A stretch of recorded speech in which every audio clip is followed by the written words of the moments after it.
নমস্কার বন্ধুরা, শ্রাবণী রান্নাঘরে আপনাদের সবাইকে স্বাগত জানিয়ে আমি আবারও একটা রান্নার ভিডিও নিয়ে আপনাদের সামনে চলে এসেছি।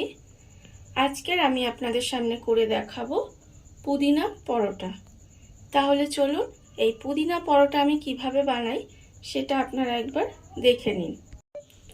পুদিনা পরোটা বানানোর জন্য এখানে আমি 500 গ্রাম মতো আটা নিয়ে নিয়েছি। এইবারে আটা নিয়ে এর মধ্যে আমি দিয়ে দেব এখানে পুদিনা পাতা।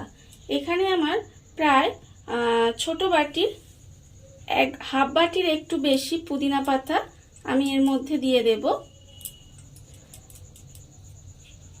এই ধরুন একটা পুদিনা পাতার আটির 4 ভাগের 1 ভাগ আমি এখানে দিলাম। এইবারে আমি এর মধ্যে দিয়ে দেব নুন, আন্দাজ মতো নুন আমি এখানে দিলাম। আর দেব শুকনো লঙ্কার গুঁড়ো, শুকনো লঙ্কার গুঁড়ো আমি এখানে দিয়ে দিলাম। আর আমি এর মধ্যে দেব সাদা তেল। সাদা তেল আমি প্রায় 2.5 চামচের মতো দিলাম। দিয়ে এবার এই সমস্ত উপকরণগুলো শুকনো খুব ভালোভাবে আগে মেখে নিতে হবে। সমস্ত উপকরণগুলি আমি খুব ভালোভাবে আগে মেখে নিয়েছি। আর এখানে যে পুদিনা পাতাটা দিয়েছি সেটা কিন্তু আমি খুব ছোট ছোট করে কুচি করে রেখে দিয়েছিলাম। এইবারে আমি এর মধ্যে দিয়ে দেব জল। এখানে আমার ঈষদ উষ্ণ গরম জল রেখেছি, মানে হাতে সহ্য হবে এরকম গরম জল দিয়ে কিন্তু আমি এটা মেখে নেব। খুব গরম জল কিন্তু দেব না, আবার একদম ঠান্ডা জলও দেব না। হালকা করে গরম করে একটু জলটা দিয়ে খুব ভালোভাবে এটা মেখে নিতে হবে। আর একেবারে কিন্তু অনেকটা জল দিয়ে দেব না, অল্প অল্প করে জল দেব। দিয়ে আমাকে কিন্তু আটাটা ভালোভাবে মেখে নিতে হবে। আটাটা আমি ভালোভাবে মেখে নিয়েছি।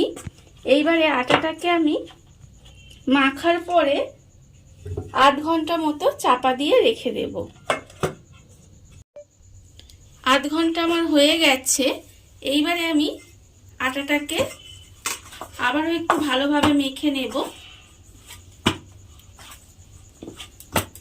মেখে নিয়ে এবারে এর থেকে আমি লেচি কেটে নেব। এইভাবে বড় বড় লেচি আমি কেটে নেব।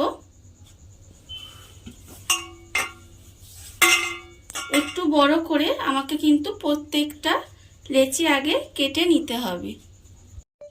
লেচিগুলো আমি এখানে কেটে রেখে দিয়েছি। আর অন্যদিকে গ্যাসটা অন করে আমি একটা চাটু বসিয়ে নিয়েছি।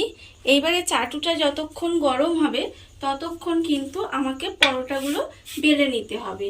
আমি এখানে আটা দিয়ে পরোটাগুলো বেলবো, আপনারা চাইলে কিন্তু তেল দিয়েও এটা বেলে নিতে পারেন। আমি অল্প আটা এর মধ্যে দিলাম, দিয়ে এবারে আস্তে আস্তে গোল গোল করে পরোটাগুলো আমাকে বেলে নিতে হবে। পরোটাটা আমার বেলা হয়ে গেছে আর অন্যদিকে চাটুটাও আমার গরম হয়ে গেছে।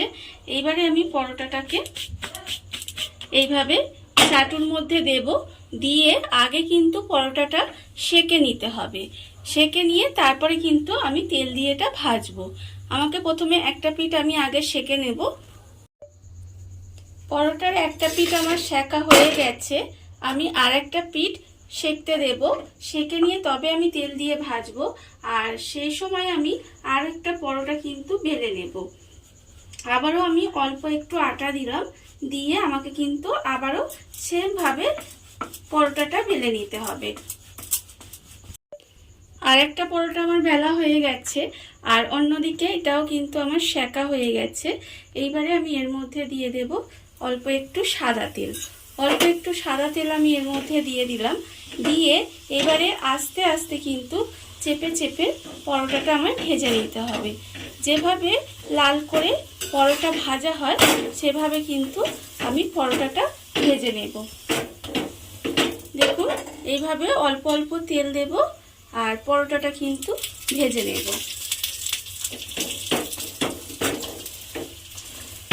এইভাবে চেপে চেপে কিন্তু পরোটাটা আমাকে ভেজে নিতে হবে।